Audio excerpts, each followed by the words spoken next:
MammaCass will kick your ass. Don't let your past hold you back. South Node.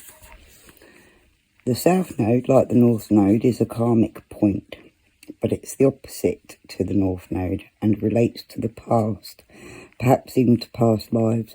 Whatever you're going through and whatever you're asking about, there's a chance that age-old programming and conditioning is stopping you from achieving all that you might. Do you feel stuck in something? This card will often come as a sign that the situation or relationship you're asking about has somehow become suffocating, even toxic. It suggests that someone, you even, needs to be released, that there's some kind of addiction going on or an unhealthy attachment that needs to be sorted out. One thing is for sure, when you get this card, you're being challenged to make some changes, even if staying where you are feels easier and safer. Attuned to the moon, I release the past. Additional meanings for this card: a relationship is karmic and has played out across many lifetimes. Your attraction to someone may be verging on the obsessive, and just because you can do something doesn't mean you should. The teaching: the South Node is where the moon crosses the ecliptic going south on the horoscope chart. It shows us what we are likely to become obsessed with, but which will probably do us little or no good. The South Node is the karmic astrological point that reminds us of the well-known phrase, if you always do what you've always done, you'll always get what you've always got. So time to make change. You are good enough. Full moon in Virgo. It's time to be really honest with yourself and understand what's led you to ask your question. Have you been humble to the point of being self-effacing? Humility is good, but it can go too far, and drawing this card suggests you may be underrating yourself. You don't have to be flash, just quietly certain that you are good enough. At the other end of the scale, you also need to honestly answer this question. Have you been too picky? The full moon in Virgo card needs some truthful answers. Once you've given them, it should be easier to see how you got where you are.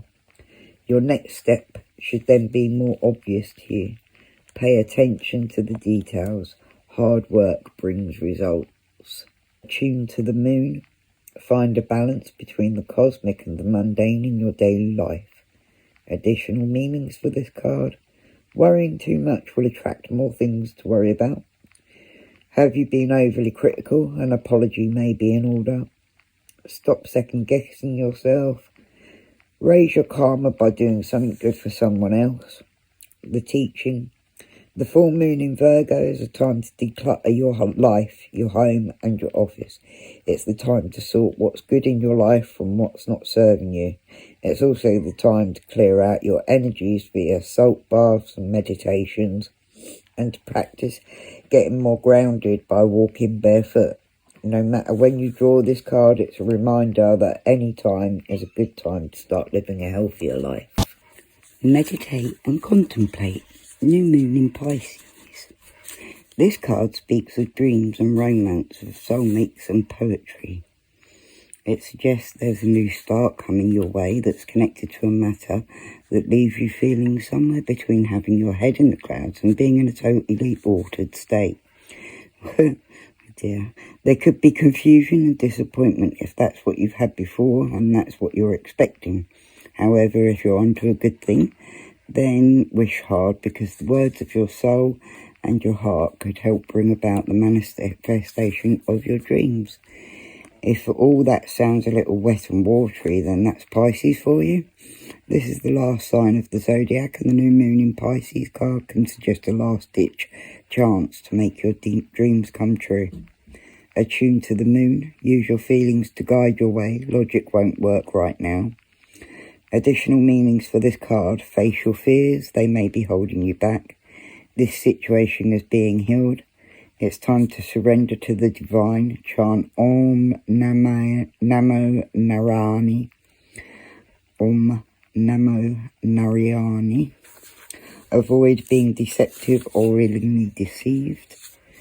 The teaching: Pisces is the sign of reveries and mysteries, or depths of emotion, idealism and hopeless romantics.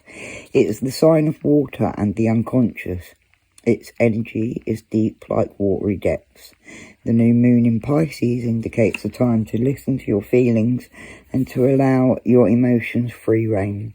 Whatever you're feeling as you pull this card is more likely than the truth, unless you've been kidding yourself somehow and only you know if that's the case or not.